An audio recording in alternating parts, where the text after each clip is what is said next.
Papi.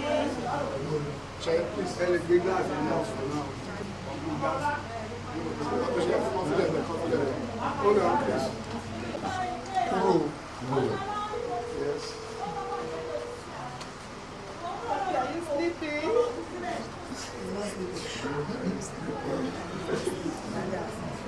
Pray for daddy, don't cry. You pray for daddy, you don't cry there.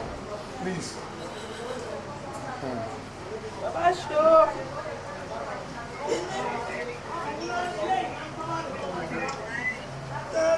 Daddy. Yes.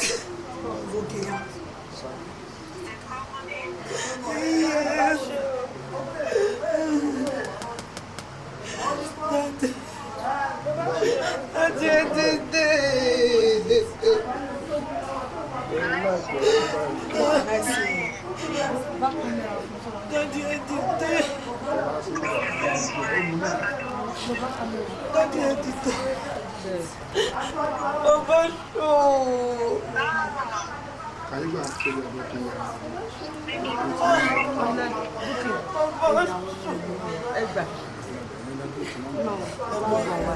Kò ń ṣe fídíò ló ń ṣe. Okay. WhatsApp video call.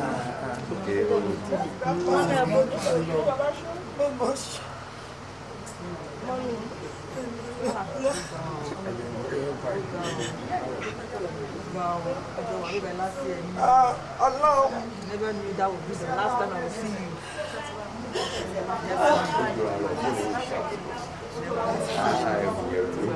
No. Clear, we see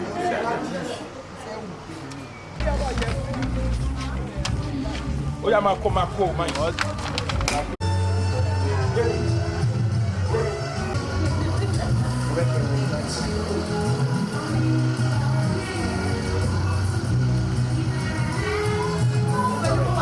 Okay. Hello? Sir?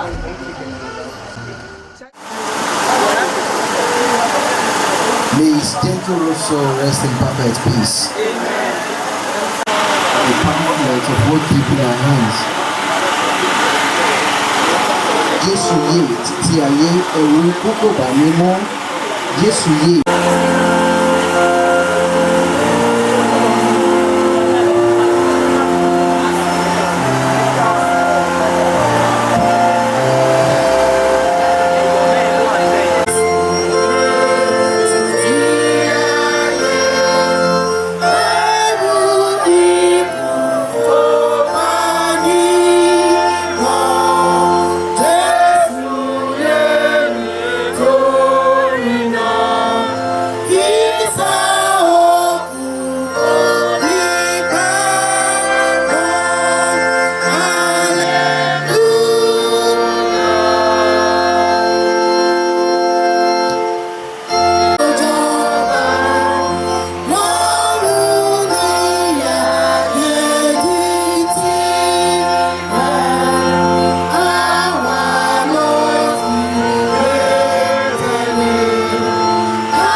Jésù Olúwa gbọ́ ọpẹ́ wa gbogbo ètò tí àṣálẹ́ orin àfihàn ọlọ́wọ́ ẹ̀mí mímọ́ darapọ̀ mọ́ wa gbogbo tá a fẹ́ ṣe ní àṣálẹ́ yìí lórúkọ ńlá Jésù ẹ̀mí mímọ́ rẹ jẹ́ kó jẹ́ wọ agbára gbogbo àwọn tó ń bọ̀ lọ́nà Olúwa ṣọ́ wọn débi láyọ̀ nígbà tá a bá parí gbogbo tán kẹnu wa kún fún ọpẹ́ gbogbo àti ìyìn kó jẹ́ tẹ̀yìn Ọlọ́run wa lórúkọ ńlá ti Jésù Kristi Olúwa wa àdúrà Olúwa bàbá wa ti ń bẹ ní ọ̀rọ̀ dábọ̀ orúkọ rẹ̀ kí ìjọba rẹ̀ dé.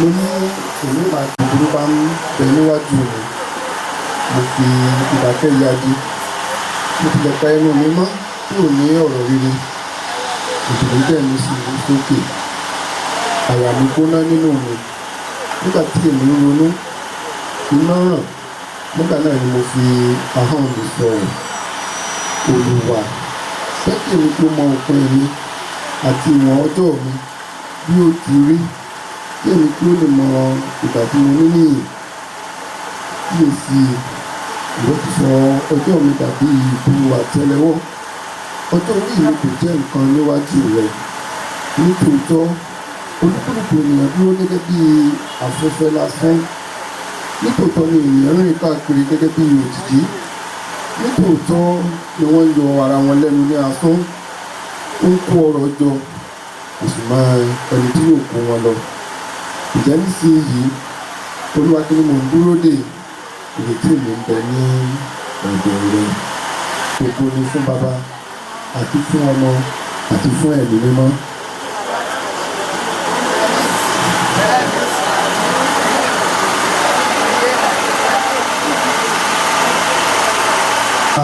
The hymn on page 20, 831 from English in book and 613 from Yoruba. Fún mi ní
ọ̀rọ̀ Olúwa. Nítorí náà nígbà tí Jésù dé, ó rí i pé a ti tẹ́ ẹ sínú ibojì ní ìjọ mẹ́rin náà. Ǹjẹ́ Bẹ́tánì súnmọ́ Jerúsálẹ́mù tó fọ́lọ́ǹgì 15. Ọ̀pọ̀ nínú àwọn Júù sì wá sọ́dọ̀ Màtá àti Màríà láti tù wọ́n nínú nítorí ti. Ṣùgbọ́n Màríà jókòó nínú ilé. Nígbà náà ni Màtá wí fún Jésù pé, Olúwa, ìbá ṣe pé ìwọ ti wà níhìn-ín, arákùnrin mi kò bá má kú. Ṣùgbọ́n nísinsìnyí náà mo mọ̀ pé ohunkóhun tí ìwọ bá béèrè lọ́wọ́ Ọlọ́run, Ọlọ́run yóò fi fún ọ. Jésù wí fún un pé, arákùnrin rẹ yóò jíǹde. Màtá wí fún un pé, mo mọ̀ pé yóò jíǹde ní àjíǹde nígbẹ̀yìn ọjọ́. Jésù wí fún un pé, èmi ni àjíǹde àti ìyè. Ẹni tí ó bá gbà mí gbọ́, bí ó tilẹ̀ kú, yóò yè. Ẹnikẹ́ni tó ń bẹ láàyè tó sì gbà mí gbọ́, yóò kú láéláé. Ìwọ gba èyí gbọ́? Ó wí fún un pé, bẹ́ẹ̀ ni, Olúwa. Èmi gbàgbọ́ pé ìwọ ni Kristi náà, ọmọ Ọlọ́run, ẹni tí ń bọ̀ wá ayé. Èyí ni ọ̀rọ̀ Olúwa. Orin tó wà ní ojú ewé 12 in 475 ní English, 350 in Yorùbá. Mo ń fẹ́ ọ nígbà gbogbo. Page 2.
Please don't be seated.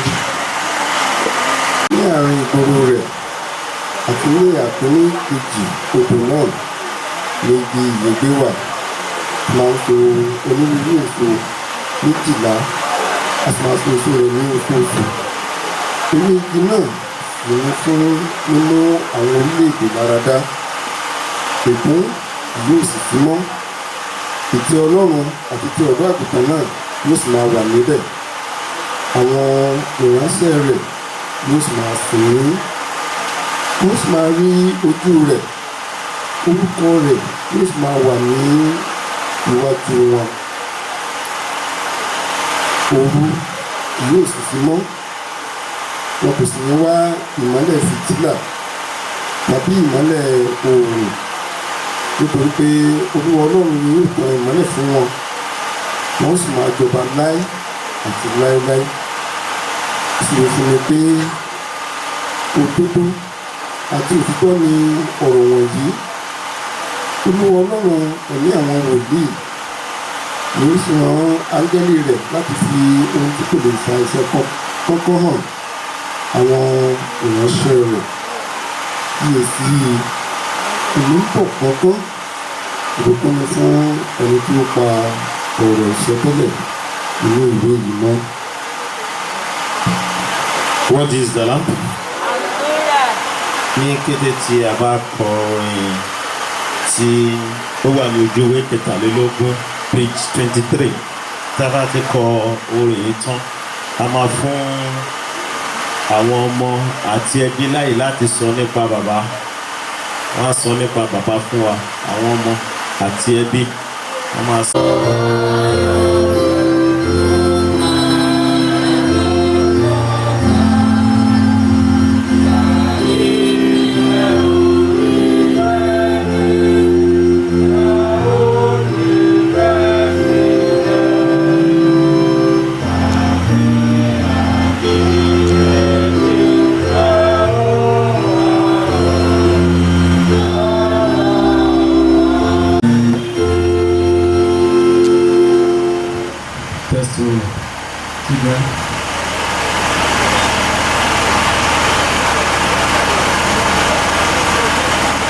To say about my father. The reason is we all know he's a good man.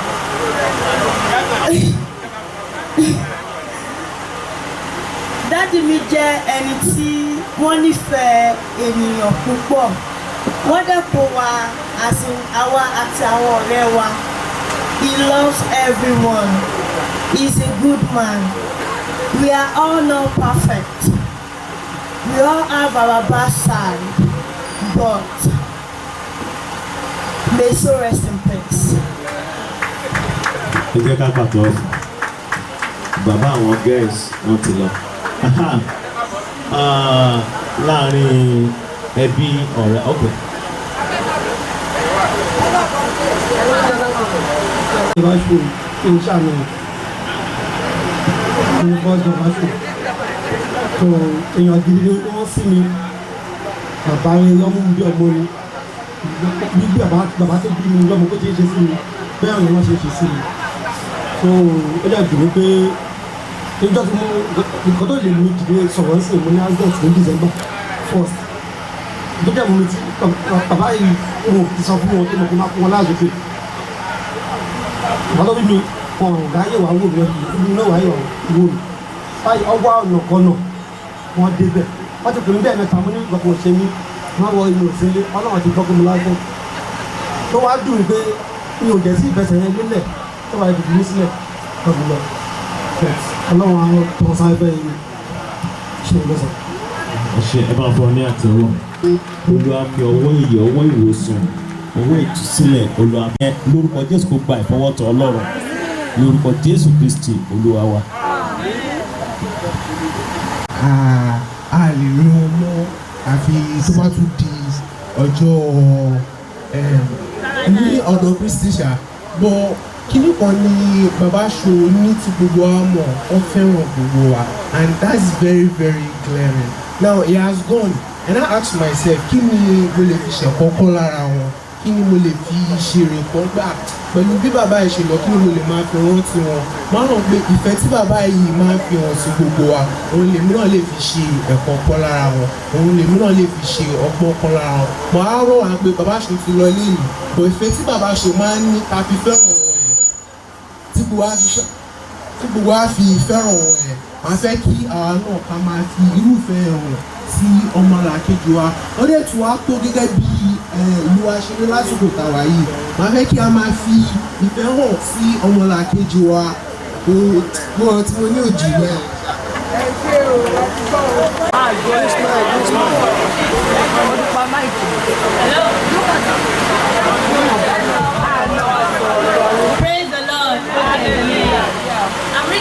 on behalf of Oyinlade Shobowale, the last born of Baba Show. She's not in the country anymore.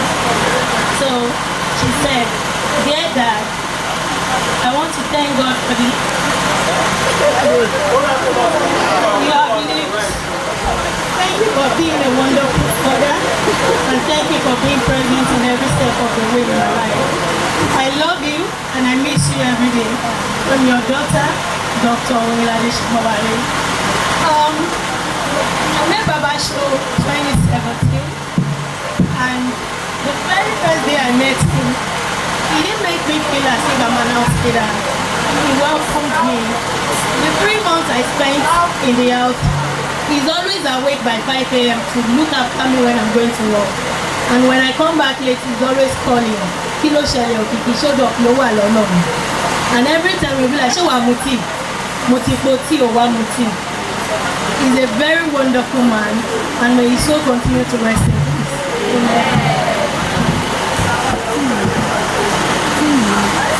Very much. Ẹ jọ̀ọ́, èmi ni Alhaji Adékọ̀yà láti Èkó. Mo fẹ́ sọ̀rọ̀ nípa Shobowale. Kẹ́rí Ìṣọ̀lá Shobowale tá a ti jọ wà nísìnyí tá a jọ ń ṣiṣẹ́ nígbà tó ti kúrò níbi iṣẹ́ ìjọba 20 years ago. Ọ̀dọ̀ mi ló wà, a jọ ń ṣiṣẹ́. Kò rí kò sùn mí ní o. Ìjọ Sunday nìkan náà kí n máa ríra o. From Monday to Saturday a máa ríra. Òun ló bá mi mú cooperative ní Ìkòròdú, òun ló mú dání. Èmi lọ̀gá ẹ̀. Ọ̀kọ̀ cooperative yẹn without him kò ṣeé ṣe fún mi. Bàbá Ṣòdẹ́ jẹ́ nìkan tó ní ìwà ìrẹ̀lẹ̀ tí ò kì máa ń bínú. Pé ìsàlẹ̀ tó bá ti rí mi báyìí, èmi Adékọ̀yà, kí lọ́rọ̀ wá ṣe bẹ́ẹ̀ ni pé ó ti rí Ọlọ́run ẹ̀ ni. Kò sẹ́ni tó lè máa bá bàbá Ṣòjà tí wọ́n ti fẹjọ́ ẹ̀sùn ní tí ń bá ti pè é ọwọ́ kan ló máa dáhùn. Ikú ẹ̀ bí mo ṣe wà yìí ó jẹ́ nǹkan ìdùnnú fún mi, kí n má sọ pé nǹkan bà mí jẹ́. Ṣùgbọ́n látìgbà tó ti kú mi ò dẹ̀ tí ìtúrí ẹni tó dàbí tiẹ̀ tí mo lè fi ṣe ẹnì kejì. Ní agbára Ọlọ́run ọba bàbá mi tẹ́ Ìṣọ̀lá Shobowale sí afẹ́fẹ́ rere. Ọlọ́run ọba bàbá mi dúró ti àwọn ọmọ ẹ̀ nǹkan kan ní ṣe wọ́n. Ìyàwó wọn náà á ti jọ wà for more than 25 years kó tó di pé ṣòwò wá join cooperative. Ọlọ́run ọba náà á máa pa àlọ́ àtàbọ̀ ẹ̀ mọ́. Kò ní rógun jàǹbá, kò ní rí balẹ̀ sí. Lànà ọlọ́run pátá ọlọ́run náà sí ẹ ṣe púpọ̀. Ẹ jẹ́ fún bàbá ní. Kékeré ni mo ti mọ̀ fámílì wọn. Tá a bá ti gbọ́ lídé lẹ́kọ̀ọ́, màámi á ní kí n lọ ṣe ọlídé pẹ̀lú màámi àgbà ní oko ẹ̀rí lámọ̀. Bọ̀dá Ṣọ̀lá ó jẹ́ èèyàn tó nífẹ̀ẹ́. Kí n bá lọ, màmá mi àgbà ní tí mi bá lọ ta mi ò ní jẹun. Má ní mi ní lọ ta mi tó máa kí n lọ ta lẹ́kọ̀ọ́. Bẹ̀bọ̀dá mi á lọ ta, á ro àmàlà, á ṣe bẹ̀, á ní mo rẹ̀ nìkẹ́, á ní mi ìjẹ, màmá yẹn ti sọ pé mi ní jẹun. Á ní kí n máa bọ̀ kí wọ́n á jẹun. Ní àràárọ̀, bàbá ti ń lọ sí oko òbí. Ẹ̀gbọ́n mi á dẹ pàkúté, á pa eku mọ́kọ́ sínú kìíní eku olúgba-ìlà.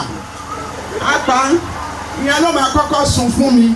Ṣé ló ń ká mi bí pé èrò ìlú òyìnbó ló máa sun fún mi ni a máa kọ́kọ́ fi pa ẹnu. Gbogbo ìpè fúnra rẹ̀ báyìí ló máa ru àmàlà. So, and Methodist to the core ní ìyá àgbà Regina Shobowale àtẹ̀tì Shobowale Òtúbàga ìyàwó lẹ́sọ̀ba òṣìṣẹ́ ní Òtúbàga ni. Tó bá ti ń lọ church every Sunday, ọmọ Ìṣọ̀lá yìí á gbé bíbélì tẹ̀lé àbí mo kúrò. So Methodist yẹ kò jẹ́ BH, kò sọ pé bóyá ìṣòro kankan wà bí kan. Ibi Methodist tó ti ń lọ láti onípàlì ibẹ̀ ló gba tẹ́mi fẹ́ ṣe ìgbọ́n wọlé àti máa gẹ orí communion ti bishop tí mo dé láti ìlú òyìnbó ẹ̀gbọ́n mi ló mú mi lọ ló lọ lo long leg fún mi bẹ̀ tó mú mi mọ́ kíláàsì kan so tó ń dùn mí níbẹ̀ mí ọdún yìí ló sọ fún mi nígbà tó wá wò mí kiri pé mo ní bọ̀dá mi ọmọ ọdún mélòó ni wọ́n lọ máa 77 ní ìrọ̀lẹ́ pa tí ìtòwé oníhà báwo ni mo ṣe sọ̀rọ̀ báyìí ìwà àbúrò mi kẹta ó ti 70 last year Àrẹ̀mú tó jókòó yìí 74 lọ́dún òun náà ti 77 ní March òun náà ti 77 ó wá bá mi ibẹ̀ ní gbogbo àwọn ará chọ́ọ̀chì mi ti mọ̀ mo lẹ́gbọ́n mi látijọ́ tí mo ti dájọ́ ìyàwó ọmọ mi mi ò rí ẹ ó ní kí n má bínú ó farabalẹ̀ ó bá mi àjọ jáde àjọ lọ sọ́dọ̀ kọ́ọ̀tù wọn kan Bọ́lá Òtúbàdá títí di tó sẹ́mi mo ní ẹ̀gbọ́n mi ilẹ̀ iṣu ara fún mi ìmọ̀ ìgbésẹ̀ ló wà dágbére fún mi olùwà kó fọ̀rùn ẹ̀kẹ́ mi ò ní anybody ò lè ẹ́ mi ìṣọ̀lá Ọlọ́run san ọjọ́ fún lórí àwọn ọmọ ẹ̀ ó san ọjọ́ fún mi màmá mi ló mú lásìkò àjọgbé ìbẹ̀bẹ̀ lórí gbogbo àwọn ọmọ ẹ̀ sí ó dúpẹ́ lọ́wọ́ Ọlọ́run kọ́nà fún àwọn ìsọjọ́ fún ó dẹ̀ fún níyàwó rere fẹ́ fún láyọ̀ kọ́kọ́ ní ṣe é gbogbo dápọ̀ mi ò lè jẹ́ Ìṣọ̀lá ó ṣiṣẹ́ ṣùgbọ́n lọ́wọ́ Kristi sísú ẹ̀. ẹ ṣe máa ẹ ṣe yes. màá dẹ̀ rọ àwọn òbí wa ẹ̀yìn òbí wa tí àwọn òbí wa bá lè ní ìwà bíi bàbá ṣò Ọlọ́run á rí ní bless family. ara ìwàásù ni o gbogbo ọ̀rọ̀ tí a ń gbọ́ ìwàásù ni o ìwàásù ni. ṣe rí ní ọdún púpọ̀ sẹ́yìn bàbá ní street kan ẹni tó bá mọ̀ pa Èkìtì á mọ̀ pa àwọn Èkìtì máa ń ní lọ́wọ́ gan sincerely ọmọ èdè fábọ̀rọ̀ ní níta ṣé mo lọ sí from school instead tí máa lọ́lé máa lọ sílé àwọn bàbá ṣò kò ní sọ́wọ́ lọ́wọ́ mi kò ní sí ìkọ̀kọ̀ bàbá ṣò máa lẹ́sẹ̀ ìpẹ́ everybody máa pariwo pé bàbá ṣò ẹ̀fọ́ àwọn bàbá ṣò máa ṣe báyìí a máa fún mi lówó yẹn lẹ́yìn. He has always been a nice man. Iṣẹ́ tí bàbá ṣò jẹ́ sílẹ̀ òun ló wọ̀ láyé àwọn ọmọ wọn. Èèyàn tó nífẹ̀ẹ́ èèyàn gidi, èèyàn tó ń dúró tí èèyàn tí ò tó 16 nínú ilé bàbá ṣò tá à ń gbé nígbà tí mo gbé bẹ̀. Ẹ lè mú ẹni tó jẹ́ ọmọ bàbá ṣò ẹ lè mú ẹni tí ò ń ṣe ọmọ bàbá ṣò. Gbogbo èèyàn tó mọ̀ mí bí kí ni wọ́n máa ń pè mí ìyàwó bàbá ṣò because he is a very nice man. Wọ́n nífẹ̀ẹ́ wa wọ́n kó gbogbo wa jẹ. Wọ́n máa ń ṣe dáadáa fún gbogbo àwọn sọ pé ìfá táwọn ọmọ wọn bá jẹun tó ń ṣe ìjẹ tó ń sóúnjẹ tó ń jẹun bàbá ṣò máa fà wá lówó lẹ́yìn. Ọjọ́ tí bàbá ṣò máa kú tọ́mọjọ́ náà ní pé cooperative náà ti pè mí ẹni tó pè mí cooperative sọ fún mi pé ṣé mo gbọ́ nǹkan tó ṣẹlẹ̀ sí bàbá ṣò ní bàbá ṣò kọ́.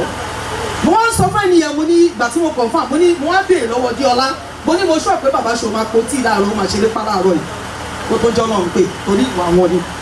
Màá ro ẹ̀yin òbí wa ẹjọ́ torí Ọlọ́run ẹ má wo pé èèyàn kọ́kọ́ ló bímọ ẹ má rò pé ọmọ yín kọ́ iṣẹ́ tí bàbá ṣò ń ṣe òun ló ń jẹ Ọlọ́run á bá wa tẹ́ wọn sáfẹ́fẹ́ rẹ̀. Tenant ẹ bá ń fún ọ ní àtẹ́wọ́ ẹ jẹ́ ká gbọ́ ìwàásù dáadáa Reverend Táíwò wá fi ti di Bíbélì palẹ̀ bóyá. Àwa ni tenant bàbá ṣò àti wà mẹ́kọ̀ọ́ pásítọ̀ rẹ̀ bàbá ṣò nice gan-an èèyàn ni bàbá mi ọjọ́ tí ìṣẹ̀lẹ̀ yẹn ṣẹlẹ̀ ṣe ló dàbí bí àlà lójú nítorí ṣọ́ọ̀ṣì ni mo wà àmì náà ló pé ìtàn ni pé kẹ́ máa imagine in fact wọ́n nice gan wọ́n kì í fẹ́ kéèyàn ṣe wàhálà rárá níbi tí wọ́n ṣe dé wọ́n máa sọ pé ẹ dáwó náà jọ ẹ lọ sọmọ náà bá ṣọ wáyé tẹ́ máa lọ máa sanwó náà nígbà tá a ṣe ń lo ta ló ń sanwó ẹ má sanwó jẹ́ kí n lo má fi yẹn ṣiṣẹ́ exercise má fi yẹn ṣe gbá ẹ má lọ ẹ jẹ́ ká máa lọ sanwó yẹn fún ara wa ìjọ tó máa fún yẹn nǹkan tó yà lẹ́nu ni pé ní sátidé mi àti wọ́n ríra sọ̀rọ̀ bẹ́tà àṣewọ́n náà tó tẹ̀ sí nínú ilé so àwọn páàkì gbogbo wọn ìdọ̀tí yẹn a lọ ń kó sí etí ibì kan àwọn àǹjẹ́ pé owó lè bìlì fọ ọ̀rẹ́ mi bẹ̀ mo ní kì í ṣe mo wọ́n ti ń tọ́jú ìṣàmù tí mo gbá abẹ́rẹ́ ok ẹ lọ gba abẹ́rẹ́ tó kù tí ẹ bá ti gba abẹ́rẹ́ yẹn tán ẹ lọ sókè kẹ lọ rìn láì but ó surprise nígbà tó máa pè mí nínú service pé bàbá ṣò has gone in fact he's a nice father tọ́ba níyàn wà kẹrin is Baba Show tọ́ba níyàn in fact níyàn bá gbé tọ́ba sọ̀rọ̀ nípa ìfẹ́ Baba Show ni kò sí tẹ̀sí tó bá lọ báyìí máa gbọ́ ṣó wọn ti dé tó bá ti dé máa gbọ́ ṣó nísinsìnyí tó ti yẹ ẹyàn tó in fact mi tí ìrì tí mo lè fi wé bàbá mi nice o but it's not up to at all ó kó ẹbí mọ́ra ó kó àgàgà òkè yẹn tẹ́ bá dókè bá àwọn girls máa ní ọ̀gá dádì gbogbo wọn lọmọ mi àmọ́ ní àtijọ́ ẹ ti lé nǹkan tó pàtàkì àbúrò tó pọ̀ wọ́n ní à bá ṣe máa ń kóra wa kiri náà yẹn mo ní is a nice because tí bàbá èèyàn bá nice ni wọ́n máa kó ọ̀rọ̀ mọ́ra tó ìfẹ́ in fact dáàdì mi mọ́ mi tábàlì take out of our character káfí wà ó wà very important thank you sir thank you. ẹ ṣe ẹ bá mi fún ọ ní àtẹ́wọ́. praise the Lord. mo fẹ́ ọ bàbá mo fẹ́ ọ praise the Lord.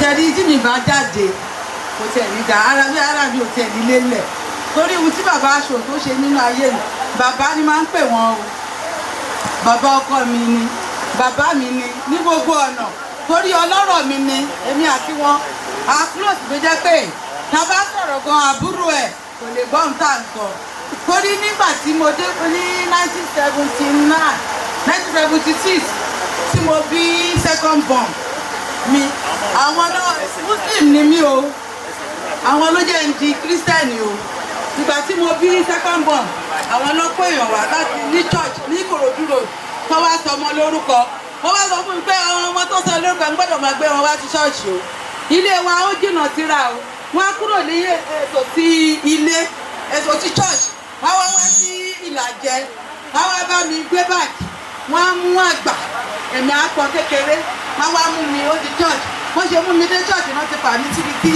wọ́n máa ti sọ mí ní wọ́n máa ní máa ti tà mí wọ́n ra bíbélì àti ìwé orin fún mi bíbélì tààrà àjọ náà bóyá 20 naira wọ́n ra bíbélì àti ìwé orin fún mi wọ́n lè sọ pé mo ń tà ń wá ṣọ́ọ̀ṣì yẹn wọ́n fi mí síbi tí máa ti tà mí wọ́n ti fi tí bá ti ṣe confirmation mo ṣe confirmation ní 1979 ní Ereko wọ́n ń tẹ̀lé mi ní gbogbo ìgbà nígbà tí mo wà nínú ìṣòro àwọn ni mo rí o mo rí wọn wọ́n dúró lẹ́yìn mi báyìí wọ́n sọ fún mi pé kò séwu wọ́n bá mi tọ́ ọmọ kò sí ìmọ̀ náà bá mi ṣe torí ẹ̀ náà nígbà tó ní wọ́n kú ìwọ̀n ní àjọ ń lọ tí bá wá sí tọ́bájọ́ wá sí Ìjẹ̀bú-Òde kò ń mú ẹ̀ka yàrá wa a máa sọ màmá ní ẹ̀ lè lọ kí ló dé kílẹ̀ ń lọ mú wọ́n á sọ fún mi pé wọ́n bá di alájẹsẹ̀kù wọ́n lè ṣe nkunu ọ̀wọ́n gbọ́dọ̀ lọ rí alájẹsẹ̀kù tí n bá sọ pé bàbá ń lọ jà bàbá owó dà wọ́n máa ní màá Sunday má dà tásìkò lòún gbà wọ́n máa fún mi lówó wọ́n á ní mo mọ̀ fòwò máa kúkún ìfẹ́ búra mi mẹ́rin la fẹ́ sọ nínú ọ̀rọ̀ bàbá sọ bàbá ní ká máa ka ìwà ẹ̀ láti àárọ̀ títí dalẹ́ níbi ká pé méjì mo wá gbàdúrà ní orúkọ Jésù Kristi Olúwa wa pé gbogbo àwọn nǹkan tó fi sílẹ̀ pé kò ní jí ìbàjẹ́ wọ́n máa lọ sókè mo wá fi ìyá Débọ̀ lé Ọlọ́run alààyè lọ́wọ́ torí ìyàwó takuntakun ni mo máa rún ọmọ ẹ̀hún lọ́run ṣe láyé wọn iṣẹ́ tẹ́ ẹ̀ ń ṣe fọ́lọ́run lọ́lọ́run fi ń sọ fún mi kò ṣe iṣẹ́ tẹ̀ ń ṣe fọ́lọ́run torí lọ́sàn lóru báwo ni Ìkòròdú yẹn ṣe jìnnà sí fọ́dé wọ́n á débẹ̀ mo sọ fún ọmọlẹ́dẹ̀ máa lọ sí Ìtàlẹ́wà wọ́n ń ṣe Ìkòròdú ròdù ẹ̀ náà máa lọ àwọn náà bẹ́sẹ̀ mi dúró mo wá fi síwájú Ọlọ́run alààyè nípa ohun tí bàbá yẹn tí ò lè jẹ àwọn ọmọ àjẹ ìyàwó àjẹ àwọn ọmọ yóò ní sọkún mọ́ lórí á pẹ́pẹ́pẹ́pẹ́ á jèrè ọmọ inú àádùn pẹ̀lẹ́ kò ní rí wàhálà lórí wọn kò ní dààmú ẹbí tó dẹ̀ kí sílẹ̀ ẹbí náà ní bàjẹ́ ó máa tẹ̀síwájú ni bó ṣe máa rí nìyẹn lórúkọ Jésù Olúwa wa àmín. kẹrẹ ni tí bàbá jèrè sínú agbo Kristẹni pé pásítọ̀ ni wọn ẹ bá mi pàtẹ́wọ́ fún wọn ẹ bá mi pàtẹ́wọ́ fún wọn ayọ̀ ló yọ. inú mi máa ń dùn ní because wọ́n ṣe máa sọ̀rọ̀ wẹ́rẹ́ mo like bàbá. then mo rí i pé àwọn ọmọ kan wà ní àdúgbò bàbá tó jẹ́ àwọn ọmọ mi ìjẹ́ mọ̀ pé àwọn ọmọ ẹni mo kàn rí status bàbá ṣò ìyẹn ni mo rí tí bàbá ṣò owó lóru ni o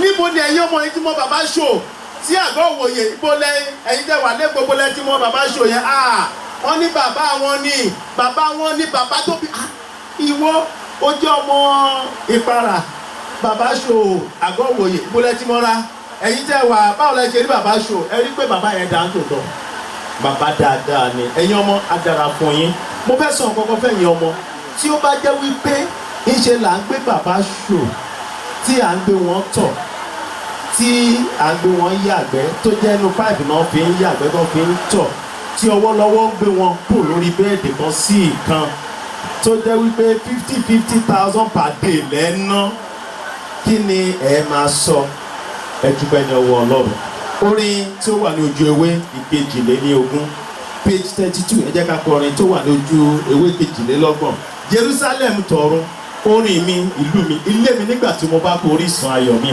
nígbà tá a bá ń kọrin a máa gbọrẹ fún ìhìn rere gbogbo ayé wà ní ìdílé dúró page 32 Jerusalem tọ̀run orin mi.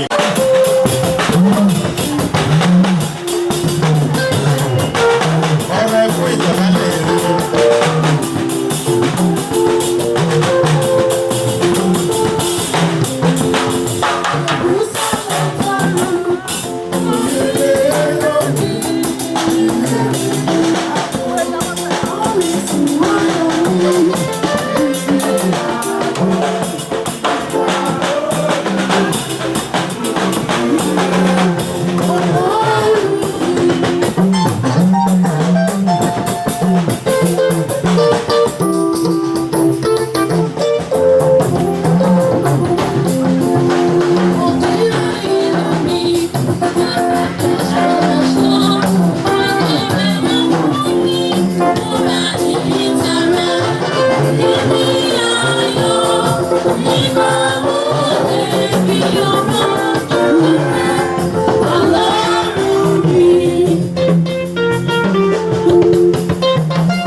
Last stanza is the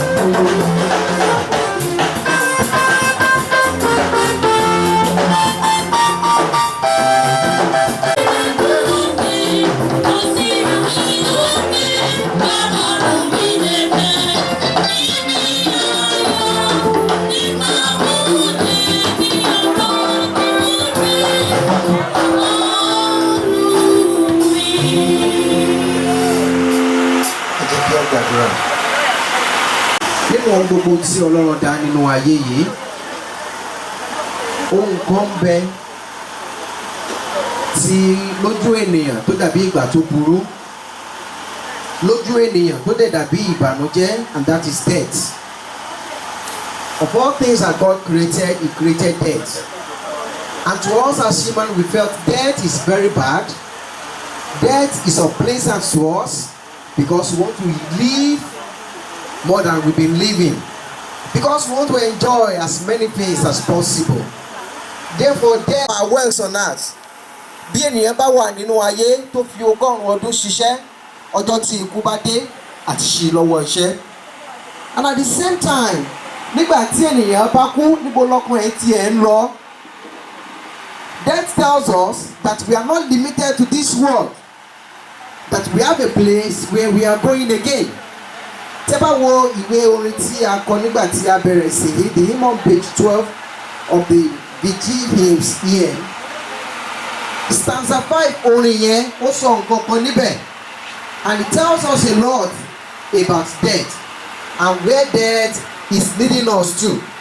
Ó ní Jésù yè láti òní lọ, ikú jẹ́ ọ̀nà sí ìyè, èyí yóò jẹ́ ìtùnú wa. Death is a passage to immortal. We are now in the mortal world. At a particular time, we become immortal. We become godlike when everything, the whole truth will be opened unto us.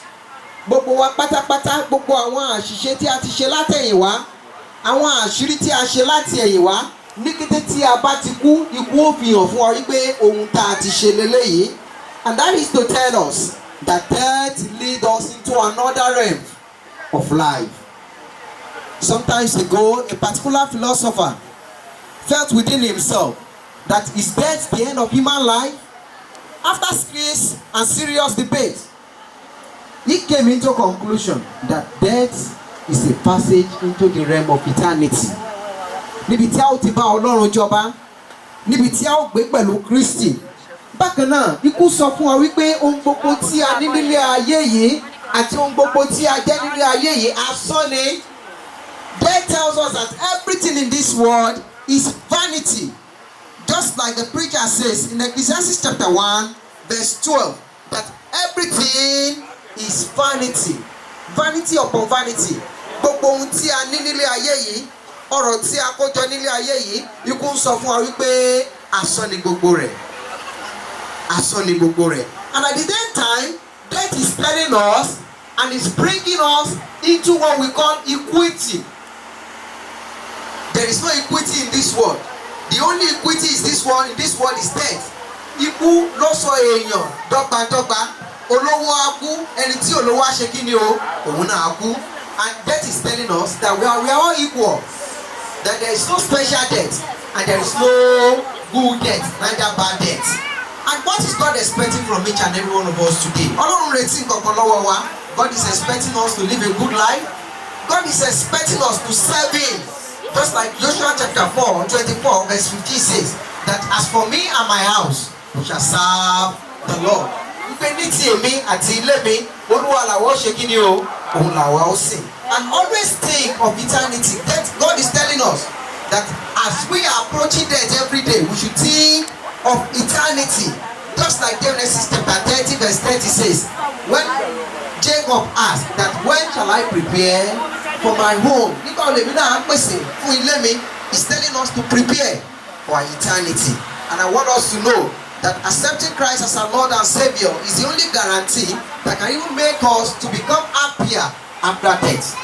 Inú wa lè má dùn nínú ayé yìí, but what can make us happy, even more happier, is when we accept Christ as our Lord and Savior, when we live a good life, and we dedicate everything concerning us to Him. We shall enjoy life. We shall enjoy the new realm of life. And so shall it be in the name of Jesus Christ. And lastly, before I say the prayer, God is expecting us to affect people's life positively. Ẹ jẹ́ ká ní impact tiwa nínú ayé àwọn ènìyàn. Some people affected people's life in a negative way. You affect people's life in a positive way. And through that, the Lord will bless each and every one of us. In the name of God the Father, and of the Son, and of the Holy Spirit. Can we please bow our heads as we pray? Ọlọ́run a gbé ìdá fún ọ̀rọ̀ yìí tí a ti gbọ́ ní ìrọ̀lẹ́ yìí. A béèrè pé àti olùsọ àti gbogbo wa tí a ti ní oore ọ̀fẹ́ láti gbọ́ pé kí ẹ lè ràn wá lọ́wọ́ ká lè jẹ́ olùṣe ọ̀rọ̀ náà. Nígbà tí àwọn àpapọ̀ ó máa fi ayé yìí sílẹ̀ lọ ká lè jẹ́ ẹni ìtẹ́wọ́gbà lọ́dọ̀ yìí. Eléyìí ni abẹ̀bẹ̀ tí a béèrè fún ní orúkọ Jésù Kristi Olúwa wa.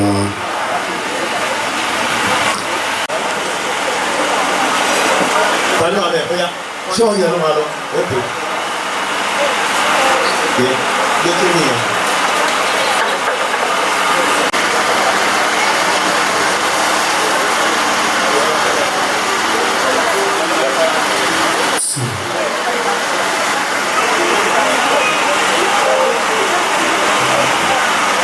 Àwọn tébù wọn kúrò ní ẹ bá gbé àwọn tébù fún yà ẹgbẹ́sẹ̀ ẹ̀fọ́.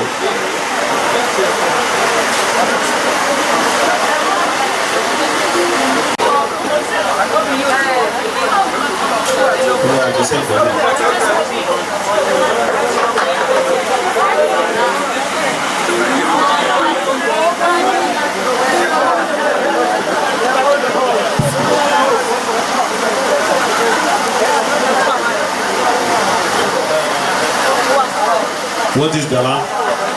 Fún ìṣẹ́jú kékeré tó kù yìí, àwọn ọmọ fẹ́ jó báyìí. Ẹgbẹ́ tèbù ìkúrò bí ẹgbẹ́ sàn yẹn. Gbogbo àwọn ọmọ nìkan tó síwájú láti wájú, ẹ̀yin ọmọ náà bọ̀. Ẹ̀kan náà lẹ máa jó àwọn ọ̀rẹ́ yá jáde. Ẹni tó gbé béèlì àkàrà máa dá síwájú yín ni kò sí problem. bẹ́ẹ̀ni àwọn tó máa ṣàwọn àmì ẹgbẹ́ ok ẹ jábọ̀ bùkún sọ́wọ́ wọn tó máa jó. Gbogbo wa ti rí àwọn ọmọ bàbá ṣò báyìí èyí tó jẹ́ pé wọ́n fẹ́ máa jó báyìí gbogbo àwa tó bá bá wọn wá wọn á máa wá síwájú láti wá yẹ wọn sí. nígbà táwọn akọrin máa ń fún wọn lórin bàbá láìpẹ́ orin gan o so ẹ máa fún ọkọ sí ní nǹkan ó yà iná ìkọ́kọ́ fi ti yín sínú ẹ̀ ìpè yes nílùú àyájọ́ ọjọ́ òní. ọba tó ń ṣọ́ tẹ́nìkan lè ṣe orúkọ rẹ̀ ti kú. ọba tó ń ṣọ́ tẹ́nìkan lè ṣe orúkọ rẹ̀ ti kú. Olúwa o. Olúwa wa orúkọ rẹ̀ ti kú. Olùtọ́ ìgbó ó ayé orúkọ rẹ̀ ti kú.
lórúkọ Jésù ọmọ rẹ agbẹ̀yìn gbogbo wa o ẹ ṣe olúwa wà pẹ̀lú ẹnì kọ̀ọ̀kan wa a kí gbogbo wa tí a wà níbí.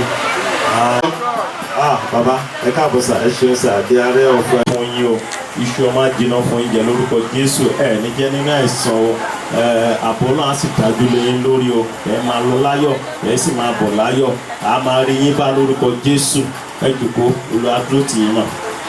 A kí gbogbo ẹ̀yin èèyàn pàtàkì tó wà níbí tó bá mọ̀ra ẹ ní èèyàn pàtàkì kí hallelujah yes olúwa tó wà máa pọ́n yín lé o olúwa sì máa yẹ yín sí a wo àwọn àgbààgbà kan láàrin wa tí wọ́n wà láàrin wa a máa kí wọn ní kọ̀ọ̀kan. Ọ̀túnba àti yèyé Yọ̀mí Ògúnláìké àwọn náà wà láàrin wa ọ̀fà gbọ́wòye ẹ ṣe ẹ káàbọ̀ sáàrin wa sà ẹja Báyọ̀ Ọdúnlámì ẹ káàbọ̀ sà. lókè àwọn tó yẹ ká dárúkọ ń bọ̀ sọ̀rọ̀ ta ló fẹ́ jẹ́ mouthpiece kan máa bọ̀ níwájú wa ẹ jẹ́ ká fún ọ ní àtẹ̀wọ́ ṣe ń bọ̀ níwájú. What is the land? What is the land? Wọ́n ní kí n má pẹ̀ lórí 2 minutes lọ sí mi. Lákọ̀ọ́kọ́ mo kí àwọn àlùfáà kan wà ní orí òkè ní ẹ̀yin bàbá ẹ ṣe pẹ̀lú ọ̀rọ̀ Ọlọ́run bọ̀ wá. Ọlọ́run náà máa dúró ti ẹ̀yin náà. Mo kí gbogbo àwọn ọmọ mi, àwọn akọrin cathedral, àwọn akọrin Ògo. They are always first. Lẹ́nu ìwé àtọ́ba lọ́kọrin ọlọ́ọ̀ba a máa dúró tì yín o ẹ̀yin tó ń kàwé kàwé yege o àwọn tó ń kọ́ṣẹ́ iṣẹ́ yín á tẹ̀síwájú o àwọn tó ń ṣiṣẹ́ ní rí ọkọ̀ ọba àdá ọba kò ní ṣáyé lẹ́sẹ̀ o mo kí gbogbo àwọn ọ̀rẹ́ wa pátápátá very reverend wa ó ti dárúkọ àwọn kan bẹ́ẹ̀ gbogbo wa ní Ọlọ́run nífẹ̀ẹ́ sí bẹ́ẹ̀ ṣe wá bá wa ṣe láyọ̀ tẹ̀ dé àgọ́wé ayọ̀ náà lè máa padà sí Èkó ayọ̀ lè máa padà sí Ìbàdàn ayọ̀ lè máa padà sí UK ayọ̀ lè máa padà sí Amẹ́ríkà ayọ̀ lè máa padà sí gbogbo ibi tẹ́ ti wá ní orúkọ Jésù Kristi Olúwa wa ẹ ṣé o very reverend torí Methodist ti wa ìjọ elétò ni tó bá ti di exactly 11 o'clock not 1 minute after 11 they will start the service wọn ò ní dúró de anybody àwọn tó bá máa wá sí church ẹjọ́ ẹ jẹ́ kó débẹ̀ ní 10 minutes to 11 lódà kí gbogbo wa ti jókòó káwọn tó gbé bàbá wọlé ọjọ́ tí wọn náà á dalẹ̀ o ẹ ṣé lọ́pọ̀lọpọ̀ o thank you very much God bless you. ẹ jẹ́ ká fún bàbá ní àtẹ́wọ́ ẹ ṣé gan.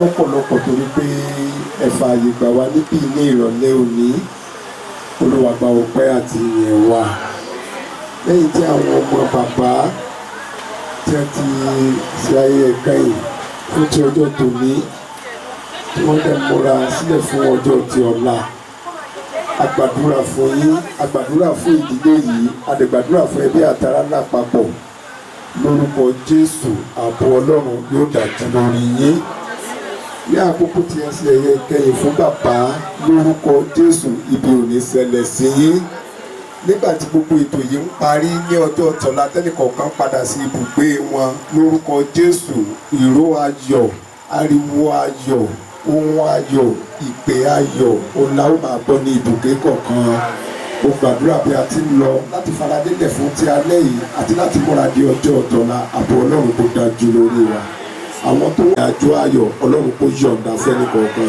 lọ́jọ́ tọ́lá Ọlọ́run kó gba gbogbo ògo bẹ́ẹ̀ ni yóò sì rí gbogbo ní fún orúkọ Ọlọ́run lókè ọ̀run Jésù Olúwa wa. jẹ́ kó rọ̀ fẹ́ Jésù Kristi Olúwa wa tí bàbá tó mọ̀ tẹ̀mí mọ́ kí ó wà pẹ̀lú wa kó ṣíwájú wa kó tẹ̀lé wa kó kọjú sí wa ṣe lóore láti sìn lọ àti sìn títí láéláé. Gẹ́gẹ́ bí ọmọ Ọlọ́run ẹ jẹ́ ká kí hallelujah méje láti fi dúpẹ́ ní ọwọ́ Ọlọ́run hallelujah méje hallelujah hallelujah hallelujah hallelujah hallelujah hallelujah hallelujah ẹ̀yin Jésù lógo ẹ ṣé o ẹ̀yin ọmọ.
Keep shaking your booty.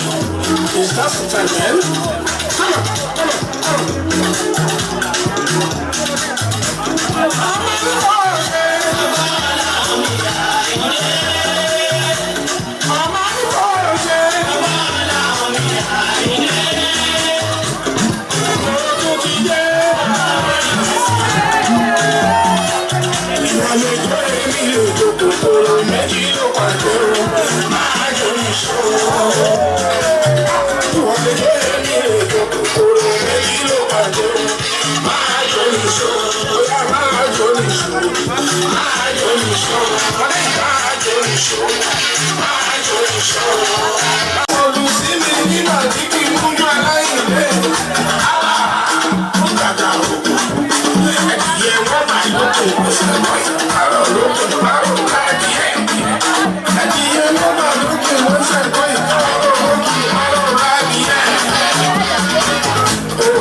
Oh,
Vamos.